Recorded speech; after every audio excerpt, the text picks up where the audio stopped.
I did. It was in your head. It was in your head. Why she play you like that, Maya? Her hat was covering it first. Can we go? I'm sorry. Hello, my beautiful Rosebuds. Of course, it's your favorite Rosebud, Niecy K. And I am actually coming to you guys with a new addition to the family. This is going to be Rosebuds Shop Talk. So without further ado, guys, enjoy. Of course, you guys know that I am GossipBud87, and I am here with my lovely friend, Maya Lee, and my lovely friend / hairstylist, who is currently cutting my son's hair, and so Tic-Tac-Toe Hair Lounge. Come get it. Name change instead of it being Hair by Lies, Tic-Tac-Toe. Check it out. I went to it went to new 2019. Right. Anyway, we're adding another little segment to the page. It's gonna be shop talk. So. Shop talk.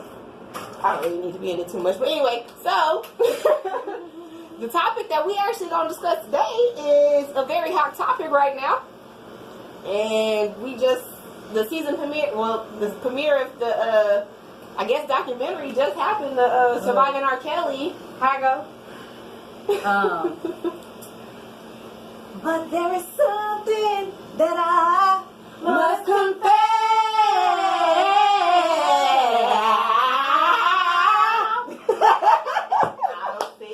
Yes. Oh. With a little bumping grind. Let's say 14 years old. Yes. Oh, I haven't seen it. We talking about it, but I have not seen it. I'm gonna watch it. But we've heard about it, and of course, we all know what the story's been anyway. I'm pretty sure everybody knows what's been going on. So year it's just, after year after year. all this is really doing is just putting light to it to me. It is. That's all. I mean, cause like the things that I'm hearing, I'm like, this is what I heard back when I was in high school, and I ain't gonna look at the video because I'm like, I'm not trying to see no grown ass man peeing on somebody. Right.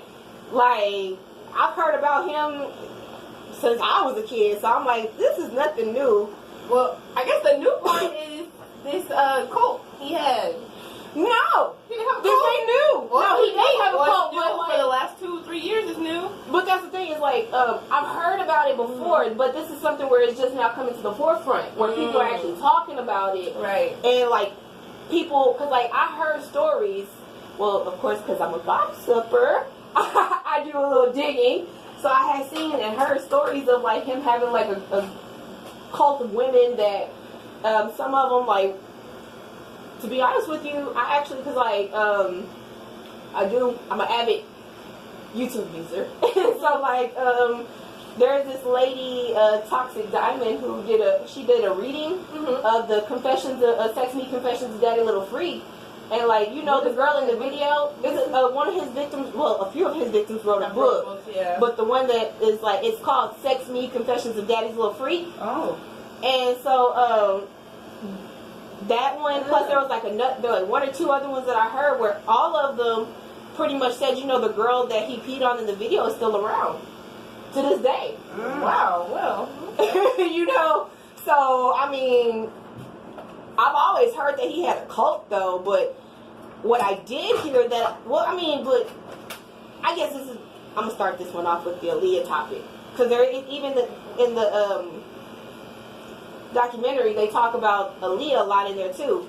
And one of the rumors that was going around, I didn't hear this one, but it's not hard to believe, but allegedly, it's not alleged that they got married, because there was a actual license, a real marriage license, it's a public record. So that's not allegedly. They did get married, Right. but allegedly the reason they got married is because she ended up being pregnant. I did not know that. And how old was she? She was 15, 16. Yeah, but see, my thing was, So like, you know what? I've come to the conclusion. He killed her. You think he did? He killed her. Somebody said that he She used wanted her. to have a baby. No, it's not even that. Somebody said, no, she got an abortion. That's what they said. She got an abortion. She didn't keep the baby. But my thing is, somebody said that there's, you know, you're a conspiracy theorist, which is not. I'm a little bit of a conspiracy theorist. I'm with you on that. That's what I'm saying. I'm a little bit of a conspiracy theorist because there's a lot of things that don't make sense, and when you hear the theories, I'm like, okay, that I could see that. Right. But like one of the things that they were trying to say is because she left him, he offered her to the Illuminati. Oh, okay. She left him to make sure she don't talk. Cause like even like one of the girls that when I listened to the lady do the live reading, because she calls it like a book club, the Toxic Diamond. She even said like he has affiliations with gangs and stuff like that, and he was always threatening her too and saying that he can make her disappear. So he probably did. Who's to say he didn't? Especially because she left him. He couldn't have her no more because supposedly he was in love with her. Something I don't know. You know it's a sad story, but I will something's not right about that story. I'll forever say that. You know. Well, where I got annoyed a little bit though is when her mom tried to come out because one of the people, it's a backup dancer, came out and said there was a situation where they were on a tour bus.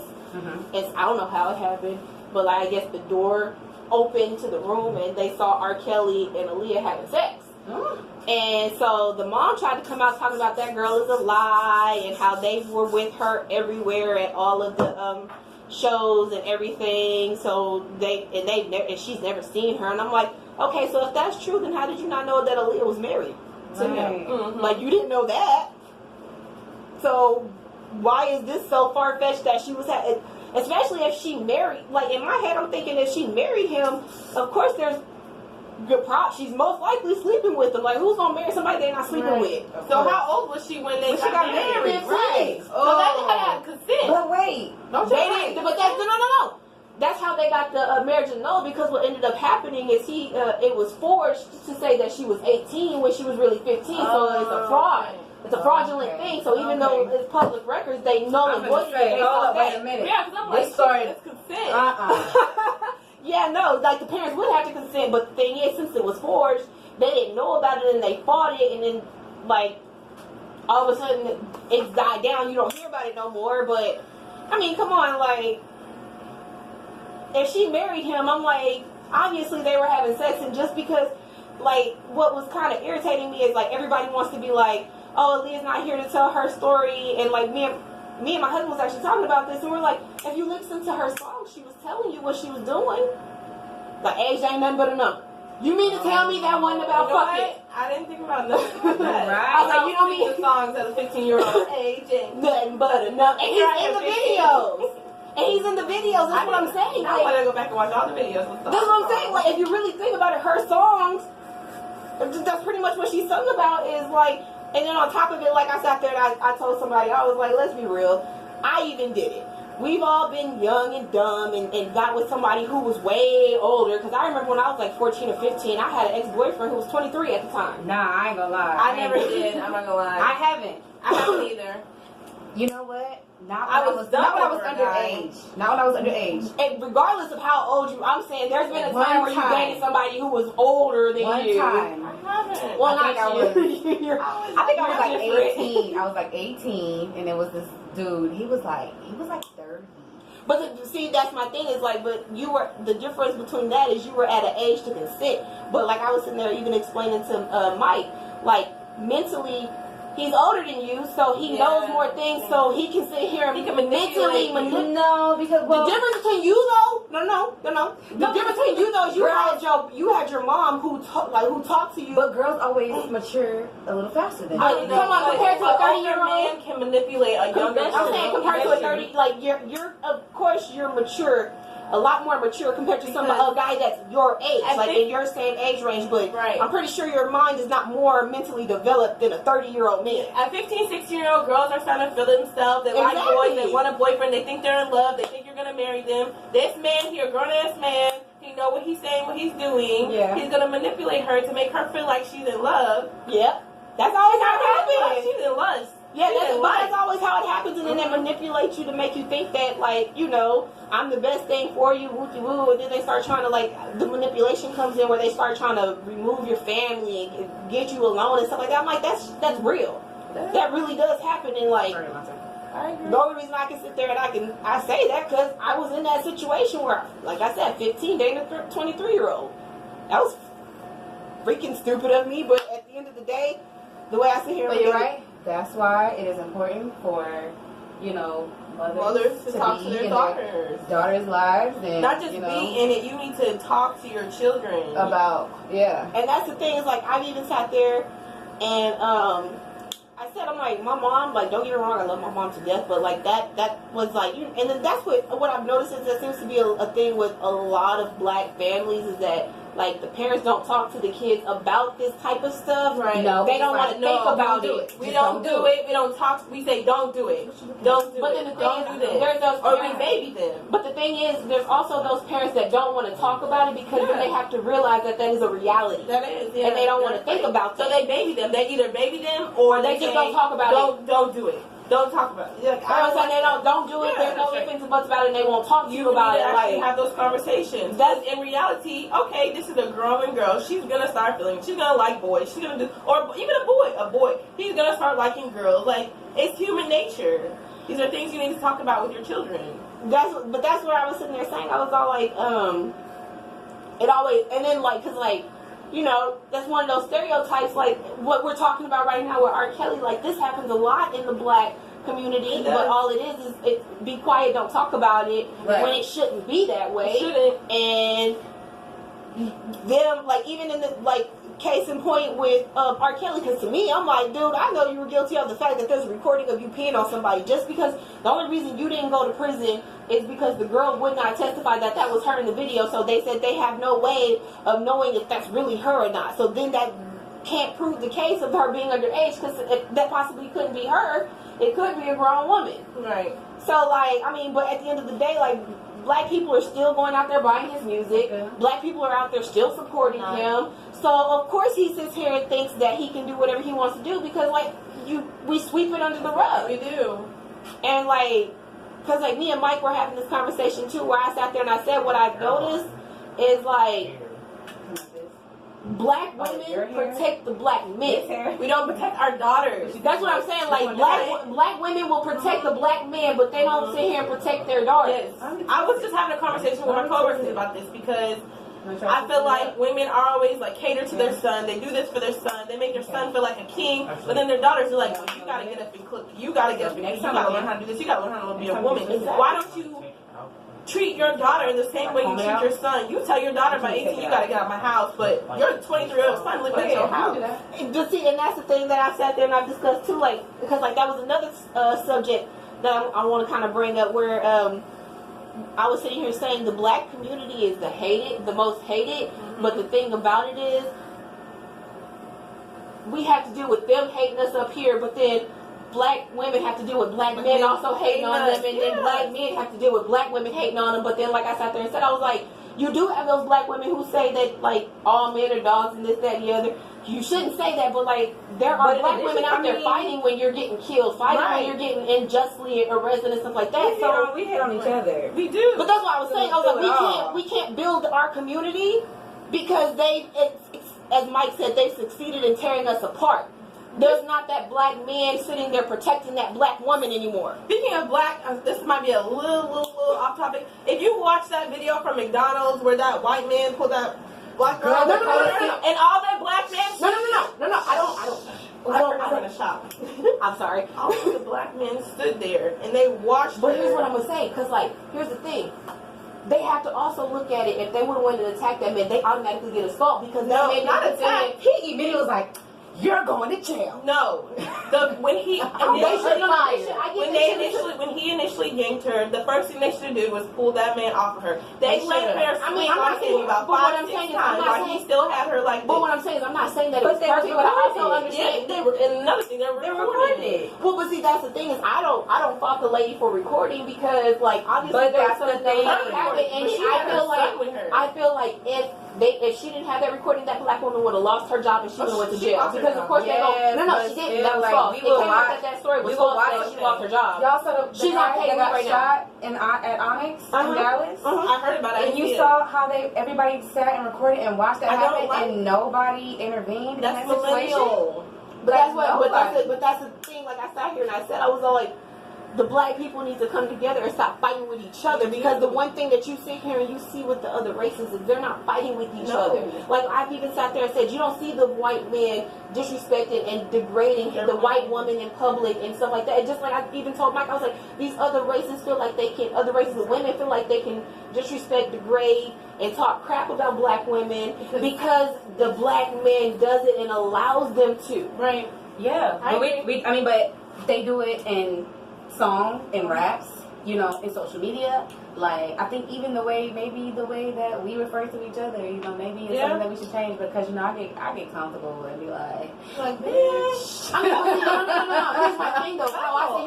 Here's my thing though is how I look at that is, if you have that type of relationship with your friend, nothing's wrong with that. Just like you have people who call each other bro, just like you have people who call each other. But I'm just saying, you know, just like with the N-word, you know, and, you know, it's like, well, y'all call each other, you know, so why can't, you know, whatever. So I think it's just that fine line between, you know, being able to say, okay, in order to do away with this, we need to. So, I mean, I get what you're saying as far as that, because like me people don't understand, like, you know, like, if I hear a white person say the N-word, they're like, how are you not offended? I was like, well, I'm going to be offended by a word. Right. I think I'm only offended in the context of this. But what I'm saying is, even with the context, even if you use the ER part of it, I know when you look in the dictionary of what that is, that means that the ignorant, like pretty much an ignorant person. I know I'm not ignorant. Well, the only time, when I say context, I mean like if you're doing it to hurt me or you're doing it to try to break me down. If you're saying, what's up, nigga? Or something like that, or you're talking to your friend, or they're singing the song, you know, because they sing the songs like we sing the songs. Really, ultimately, like, the way I look at it is, like, as a black community, like, we need to come together and protect each other. We're all that we got.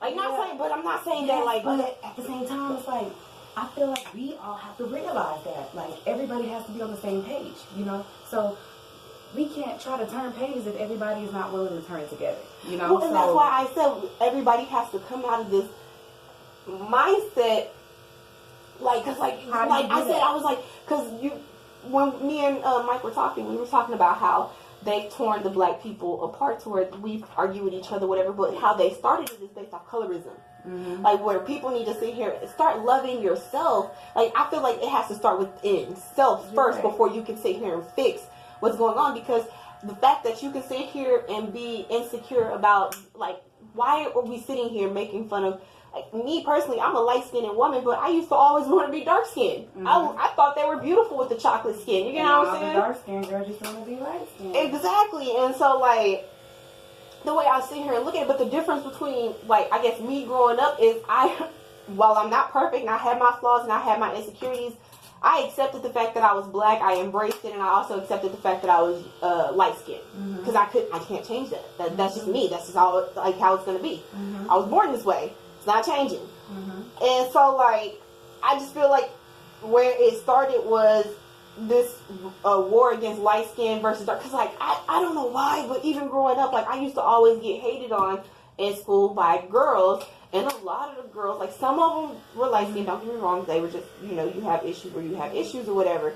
But, like, most of the girls that I had problems with, if they weren't insecure and jealous of me for some reason, had to do with a dude or whatever that they liked, it was always the dark-skinned girls that were coming at me the most.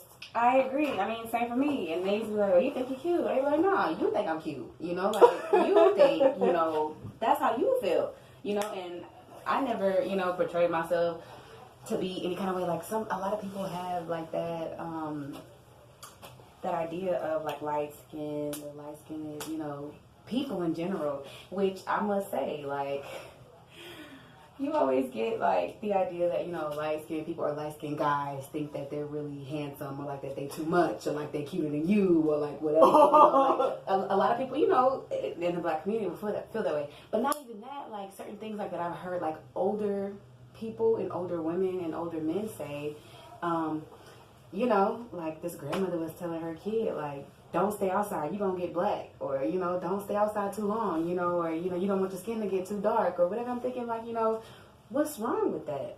You know, it just has a negative idea. Well, but you also have to sit here and think about it, like, people don't want to sit here and accept it, but this stuff starts all the way back in the slave days. It does. And like I've even sat here and said, if you think about it, like I forget what the name of the guy was who came up with ways to break up the black community and keep us separated so that we didn't come together. Mm-hmm. Because they knew that would be a problem if we did. What was that? I forget what his name was. We talked about it before, so you know who I'm talking about. Mm-hmm. But it starts back in the slave times, and then with the slave mentality. You get what I'm saying? Like, they always down black people, and they always push black people, and then they started it with trying to keep us separate by showing more attention to the light-skinned black person. But not only that, you know, the idea is that you're not as threatening, or just being dark, being black, you know, just like I said, just so negative. You know, you're not as threatening. Oh, you're light skinned, so you're better than this dark skinned. And I think that's completely and utterly ridiculous. It is ridiculous. It's completely stupid. But you know what? My client was telling me the other day that she was in the grocery store, minding her business, and there was this white lady who was, their backs were turned to each other. So imagine, you know, you're at that aisle, I'm at this aisle, whatever, her back's turned. This black man's coming down the aisle. Mind you, it's my client's neighbor. And so he's walking up to her to speak to her and say, hey, you know, like they just saw each other. And she said the white lady just turned around, was just looking so frightened, like, you know. And so she asked her, are you okay? You know, she asked the lady, are you okay? And so it's like, yeah. Do you know him? Like, are you sure you're okay? And so she's like, it's my neighbor. Yes, ma'am, what do you say? You know, so the lady was completely like frightened for her life, and she's afraid for this lady, like. In that instance, I'm like, mind your business. Like, and that's what my client, like, oh my God, help me, this and that. Like, why would you sit here and think that this guy was a danger to her when she's not even exhibiting being uncomfortable or anything in any kind of way? Mind your business. Yes, like this has nothing to do with you, but just that she said he was he's very tall, he's very dark, you know, and so, you know, but like you said, that goes all the way, way back. You know, and so, I don't know. I don't know if there's anything that we can do to change that. Honestly, like I told you, the way to change that is you got to be, like, everybody has to look with themselves and start being okay with something and accept themselves. You know, it goes beyond just us. But that's what I'm saying. We can't expect other races to sit here and try to, like, help. Like, I'm not saying that everybody's racist or whatever, but, like, the way I sit here and look at it is, as a whole, we need to come together and nurture each other.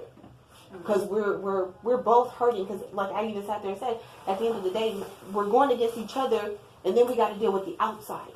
Right.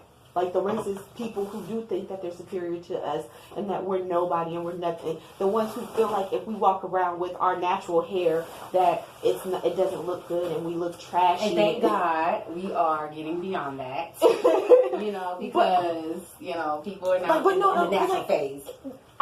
There was just a story recently of a black wrestler, who this coach, it's either a coach or a ref, I can't remember, made him cut out his dreads, saying that it was not appropriate. So made him cut off his dreads, or said that he was going to lose the match, and he had to stand there in front of everybody and get his dreads cut off. Like in front of everybody. And then like they were sitting here talking about, oh well, he was a team player. But in my head, I'm like, how is his dreads change his training and him like knowing his, like, that's his sport, wrestling, you get what I'm saying? Yeah. Like, how does that change how good he is and the time and effort and practice he put into becoming who he is? How does his hair define that? Yeah, I agree with you. Like, and like my thing is, but that's how a lot of people identify, you know. Oh, you a thug because you have dreads, or because dreads get a bad look. But that dreads, it was originally based off of the Rasta religion. Mm-hmm. Like, you know what I'm saying? It was based off of a religion. Mm-hmm. Like, it had nothing to do with being a gangbanger. It had, like, I still don't understand how a hairstyle. You know, people. even black people, a lot of them, you know, that are in corporate America, feel like you having, as a black male, a low-cut fade is better than you having dreads. And don't let them be the starters either. Don't let them be the starter locks, you know. Don't let them be the strugglers, you know. Yeah. You're they feel like you're more approachable, you know, and this could be. But I don't agree with that neither. Because my thing is, you're trying to say that they feel more approachable. Like, the way I look at it is, I have clients that will not go natural because they think that it's inappropriate in their workplace to be around, you know, other corporate white people, you know, and, you know, they think that it's inappropriate, so they will not. I mean, I don't think that it's inappropriate, but, like, the one thing that I hated was, oh, that's so cute, can I touch your hair? And it's not just necessarily saying it happened at work. I'm like, anywhere I went, like, everybody, can I touch your hair? I did this little girl today. She's 12 years old. She goes to a all-white private school. She just got her hair stuff pressed today. Mm-hmm. She has mainly worn natural styles. Luckily, her mom does let her, you know, kind of braid her hair a little bit. Mm-hmm. And so, you know, she's like, you know, at school they're going to be asking you to touch your hair and asking you if it's a wig and this and that. And why this can't be my hair? You know, mind you, her hair, you know, nice and look decent, but why we can't have long hair? Like, what you know? Because, I mean, that's also, too, where I was talking to, you know, me and Mike were having a conversation, and I said, people have this stereotype of black women to be bald-headed, to be ghetto, to be loud, to have multiple baby daddies, to be on welfare. I'm like, that's how we're looked at. And you're absolutely right. And you know who I went to see? What's his name? Tommy Davidson. He used to be on In Living Color. I think I know who you're talking about. His whole stand-up show, we went to Addison Improv, his whole show was based off of that. And that's the thing that I said. That's the thing that I sat here and said too. Is like, cause me and Mike, we kind of have a disagreement on this. Mm-hmm. He tries to say that the black men. I'm like, the black men get the most hate, but we're equally hated the same. You get what I'm saying? You know, because I was like, what you're not. Because like he tries to say that they get it the worst and how like, but like I was in here telling him, I said, what you failed to realize. I said, let's be real. Take color out of it. Women are considered second society to men, right? Mm-hmm. Now add the color back to it.